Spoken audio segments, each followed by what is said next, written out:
Hey, I'm Decathlon Gamer, and welcome back to Vicky 3. This is episode 19. First things first, I'm having a really hard time staying away from the game right now. I'm really enjoying it. But at the moment, I'm regretting that ever so slightly because, well, we are in a difficult situation right now. There is war brewing. It is in that escalation phase right now. Our side, Kiva, is only requesting war reparations. But the war goals for Russia, like who is way, way stronger than we are, uh, Kiva and Turkmenia. So they are just going after the two Kievan states. Therefore, with those objectives, all they need to do is conquer those two territories. And once they've completed their objectives, the war should ultimately time out. So my thought process is we put troops on our border and just try to hold. We don't need any conflict here. We're not going to advance the front at all. Let them take Kiva, let them win the war, and then be done with it. We will transfer troops to this border when that becomes a necessity. Meanwhile, Bukhara also drug into this war are in that same situation. We'll see how that one all plays out. But in the meantime, during this war, we have one big problem, and that is a balance that was only slightly positive and is suddenly massively negative with the mobilization of our troops. So we need to cover off the budget. And the best way to do that is to turn construction back down. And that took care of it. Positive balance. Ooh, okay.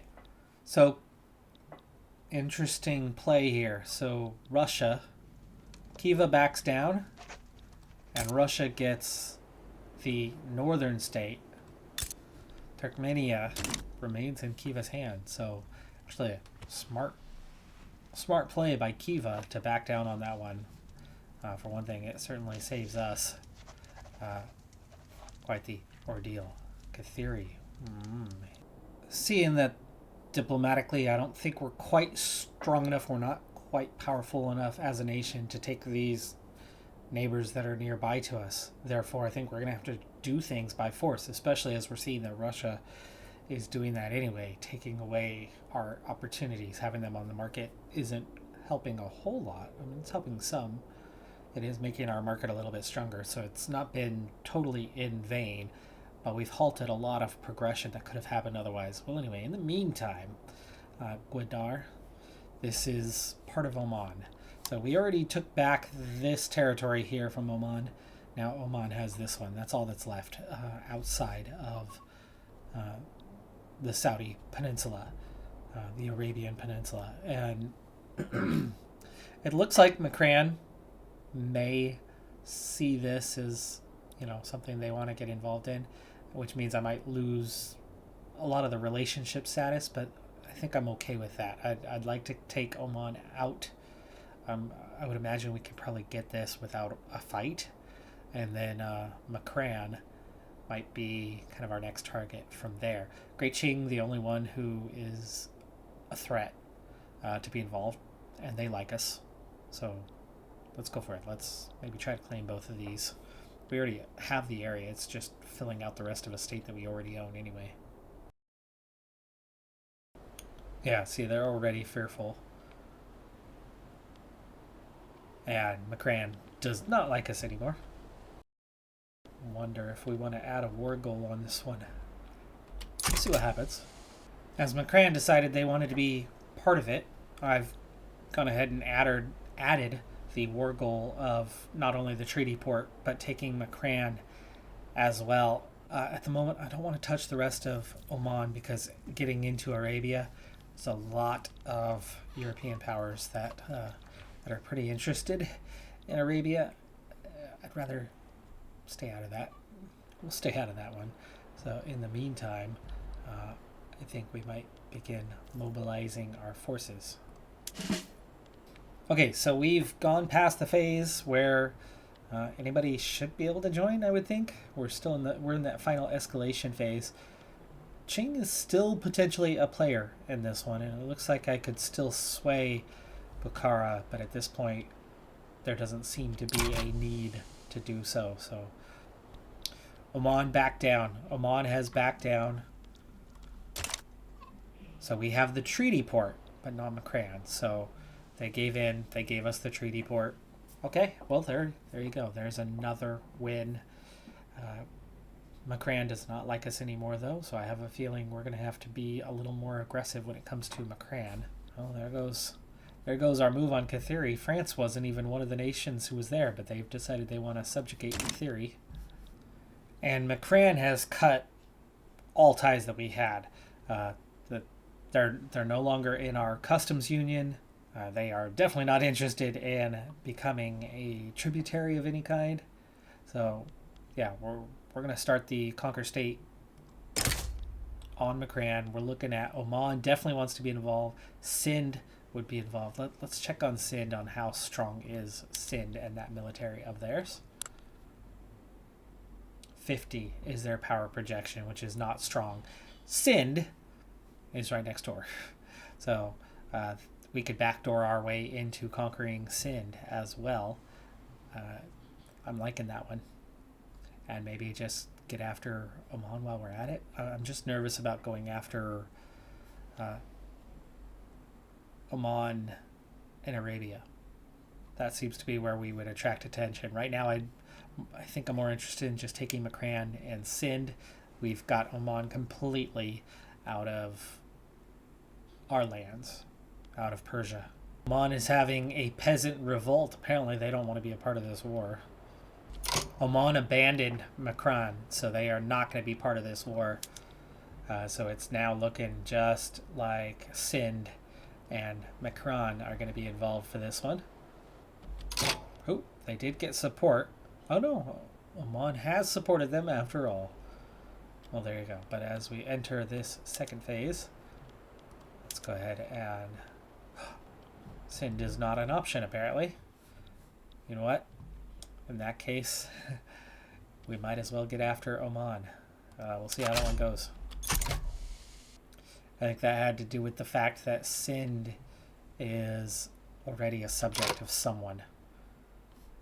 It did not add in a bunch of new players, though. And we're heading into the final phase on this one. It looks like we've got a really good chance of, at the very least, getting Makran, but I don't know why they would want to back down, as it would end their existence, and they have backed down. So Makran backs down, and they have been absorbed. We now have all of Persia minus one state here with the Sikh Empire. So we are getting very, very close to total control over larger Persia. Turns out the reason why I could not conquer Sind is it's not in Persia, and we have no interest in the area. You have to declare interest, and we, at our size, with our technological advances, can have interest in one region at a time, or one region outside of our area anyway. So we have interest, of course, in Persia, but we are using our interest in Arabia.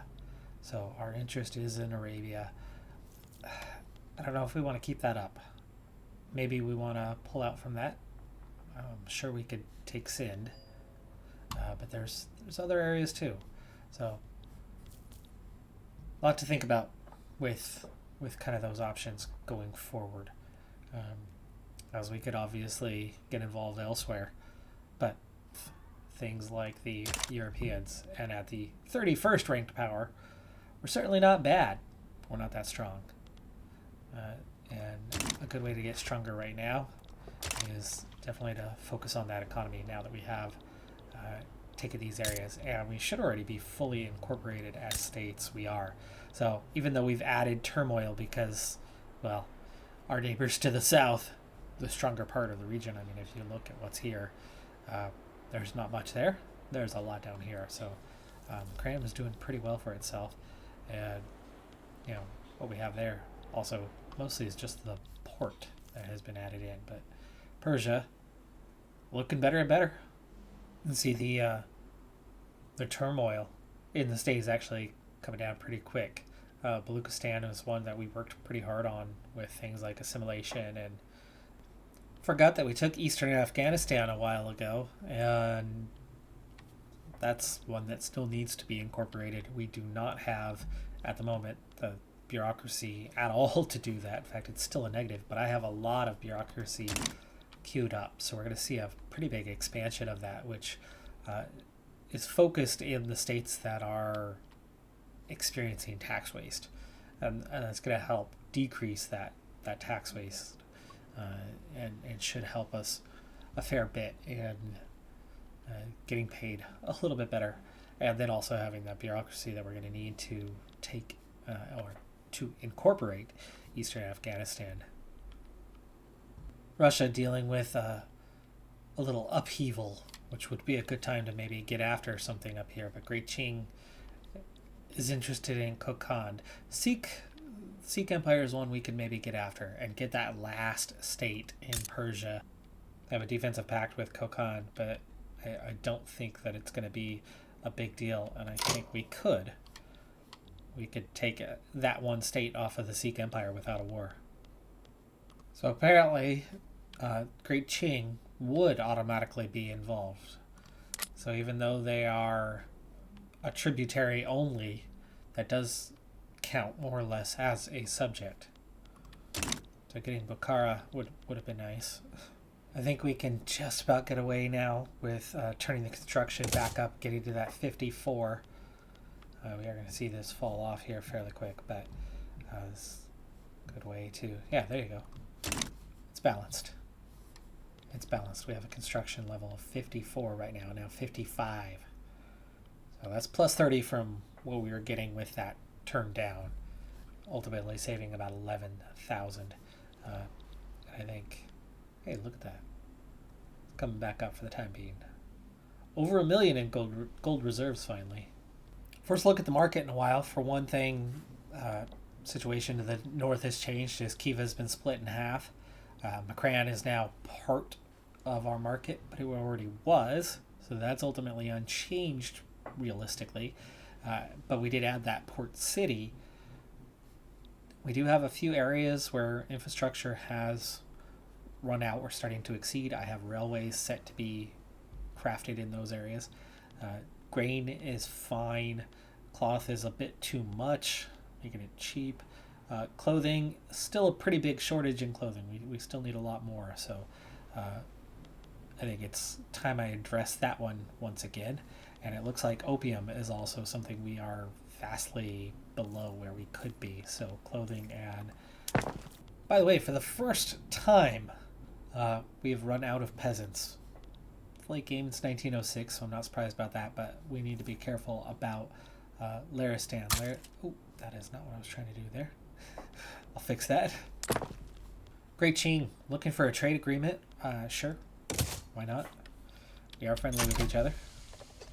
We are one of those stronger regional powers. I wonder, actually, if we do like each other that much, maybe we could form an alliance of some sort, or a defensive pact. Wouldn't that be something if we got into that status with Qing? Tools are another one that is well below what we need right now, so we are going to work on adding tools as well in the near future. I think if we switch to steel for our tooling workshops, it's going to take care of our shortage. It just means that we're going to need to start producing a lot more steel than what we're doing. We have 5 currently, but it's clearly not going to be sustainable alone. And now the Ottoman Empire is looking for a trade agreement. So I think we've played ourselves into a stronger position for a change. Upcoming vote and the current polls have really flipped here recently after a mini event. The intelligentsia, trade unions, Shia ulema, and the industrialists, the Society for Progress party, look the most likely to hold the power, and that's going to be a good thing, as I think we'll have a decent chance of getting some things done in the government in that next phase. And with 60% of the votes, the Society for Progress have won, so I'm thinking that that's going to put us in a strong position. Yeah, legitimacy 100% right now. Let's see if there's anything that can be accomplished. Otherwise, we're going to look to make some changes.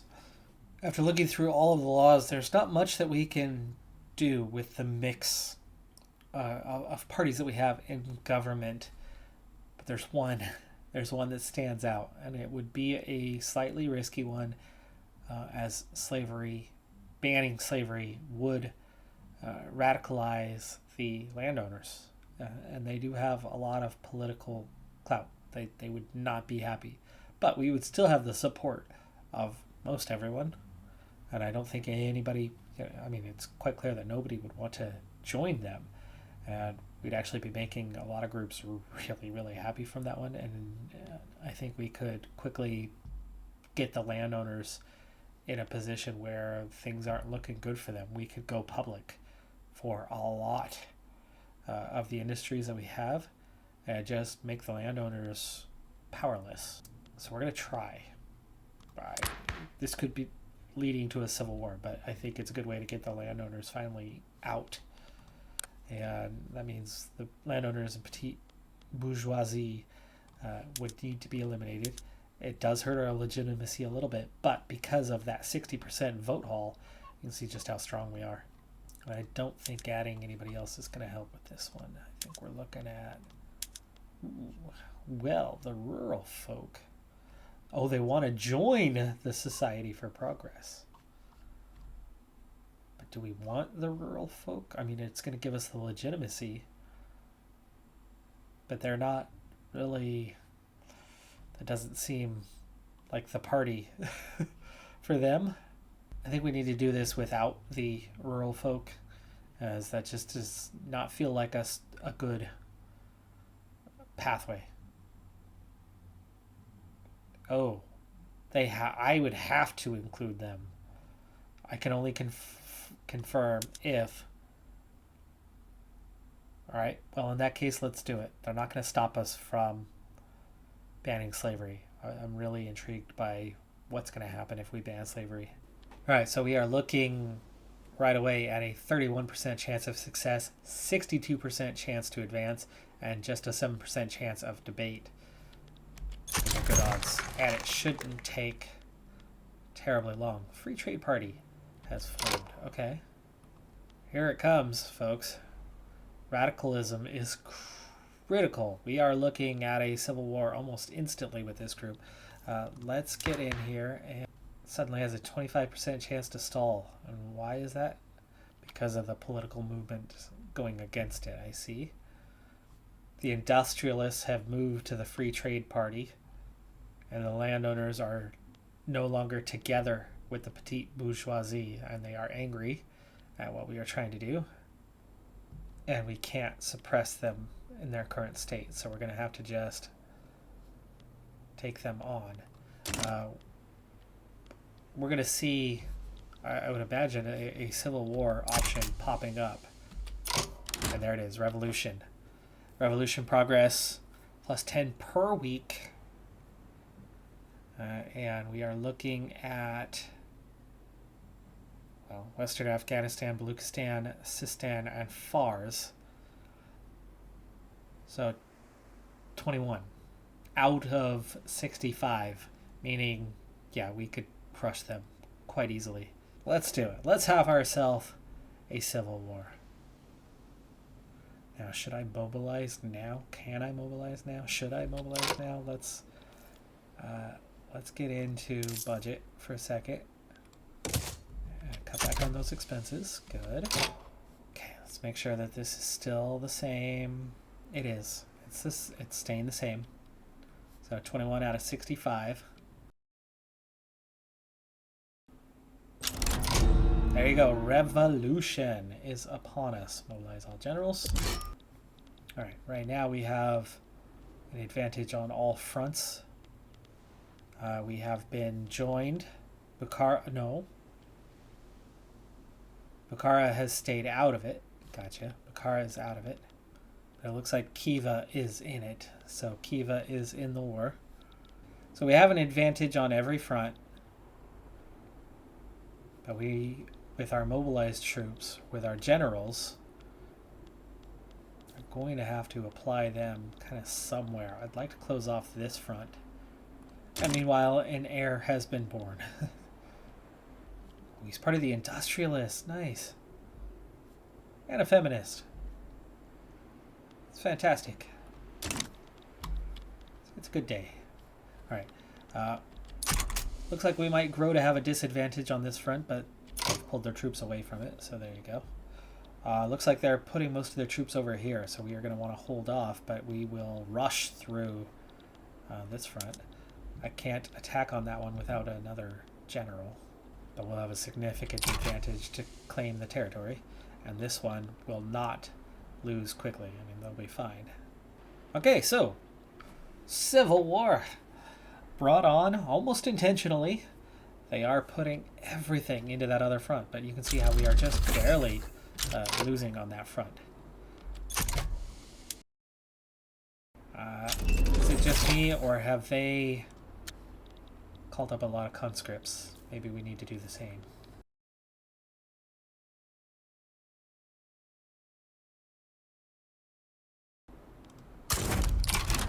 Alright, so mobilizing him, we will put him on the third front. Which actually should progress faster than any other front. We are losing very slowly here, but if we can conquer all of this land, you know that that's going to go pretty quick. They divided their forces rather fast, surprisingly. Need two more. There it is. War has broken out, and the fighting will begin. So the maneuvering comes to an end. Let's go ahead and activate some more conscripts.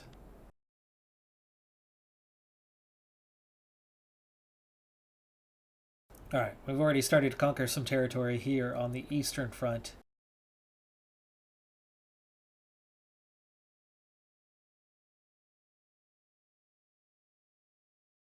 A little confused how we are making gains when we do not have an advantage.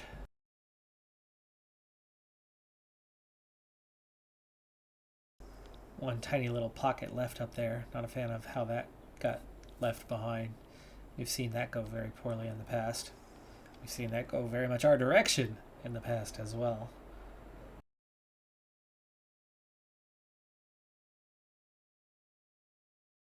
Attempt to ban slavery while they are still dissenting, even though we have an actual civil war. They shouldn't be participating.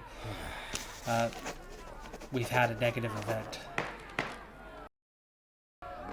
We'll take the -15 for now.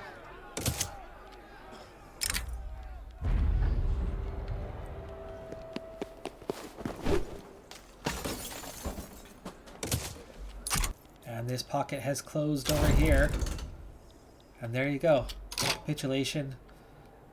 We have succeeded, and we now have no opposition.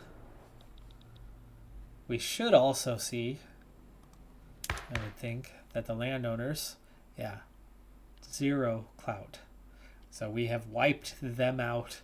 They now have no clout. They're still very angry, but they have no clout. And we see our party reunited legitimacy at 100%, with all that clout from the landowners going to the main party. And we should see this happen pretty quickly now. And we came out of that war relatively unscathed. Bureaucracy has taken a hit somewhere. All of the clothing industry, I'm going to go ahead and convert it now to sewing machines. It does increase tools, fabric, and dye. But we make too much fabric as it is. The dye is not going to be that hard to cover off, and 35 more tools is not a lot for an additional 300 clothing. One of the reasons for making that switch is I've been working on adding tools. We've been adding quite a few.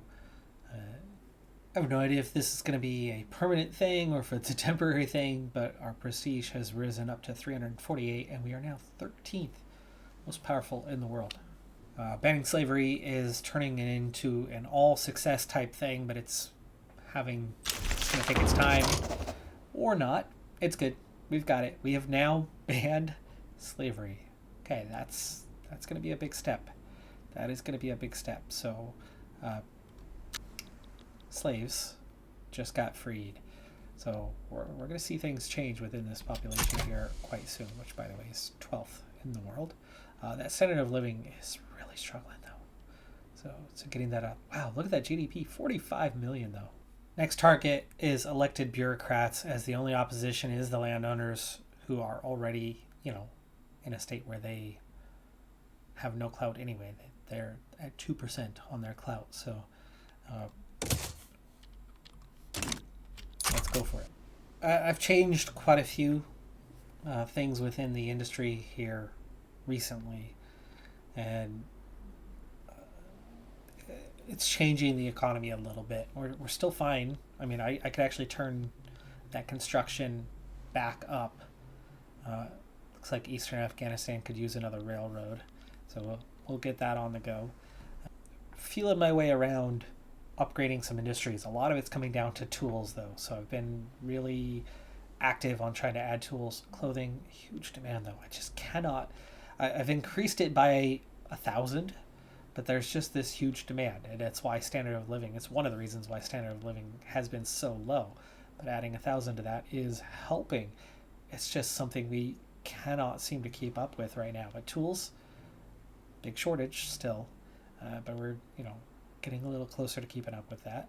I do have room for some transportation, so I could use a little bit of that transportation right now to improve a few of our market areas.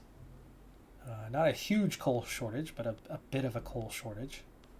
Steel's still short. Iron's fine. Tea is short. I've actually tried to work on that, but it's still short.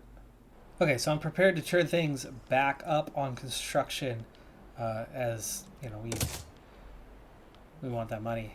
We're raking in the cash at the moment. We're up to 2.5 million.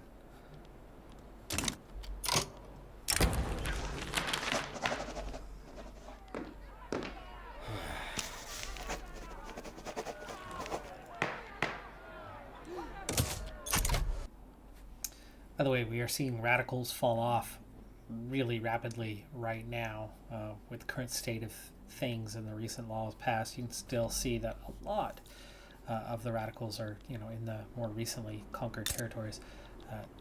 Government administration, the bureaucracy still has a huge deficit. We are planning on getting to, as we're seeing, a big split in the government. Let's take a look at kind of how things are now. Rural folks split off to form the agrarian party. That's good for us. Industrialists are the free trade. We have 0% legitimacy all of a sudden? No. That'll recalculate. We have too many in power, I think. So maybe we do have 0%. The parties have divided. And we have an election coming up in half a year. And we have had our election with things really split. The agrarian party somehow has a lot of support, surprisingly. I suppose we have a lot of farmers out there. I think this is a really good time, though, to take a pause. We've passed one law. We're working on passing a second. We've completely filled in a state that we already had a good chunk of that never had originally. We still have one state to incorporate, but bureaucracy is a big issue right now. I'm trying to deal with it. I have paper that's going to be added to feed the market, and once we have enough paper on the market, I'm going to change our government administrations to using more paper, as in they're going to do more paperwork and be more efficient. That will see our bureaucracy rate skyrocket. We'll have a lot more quite soon, because we have a lot of government administration buildings. They're just very inefficient right now, and the paper is the way to solve that. Paper doesn't make much money, but when it's in high demand, it will make plenty of money. So that's how you have to kind of carefully play things when it comes to the market. Right now we are making a slight deficit, but we're back up to that 55 construction level. And yeah, things are going relatively well. Standard of living has risen to 12.5. We are just trying to flood the market with clothing. That's the one that's clearly just not being met and really, really holding back the standard of living. Better jobs is enabling a lot more people to have more money on the market to get better things. But if they can't even buy clothing, a basic need is just simply not being met. But it's really hard to meet that need when you have almost 19 million people but can only construct things so fast. It's a weird trade-off, right? Those last two playthroughs, we found seeing the standard of living rising a pretty easy thing to do when you didn't have very many people. When you have a lot of people, it's a very different matter. It's keeping things interesting. That is going to do it for this episode, though. I'm Decathlon Gamer. Like, comment, subscribe, and I'll see you next time. Have a good one. Be safe out there, and bye for now.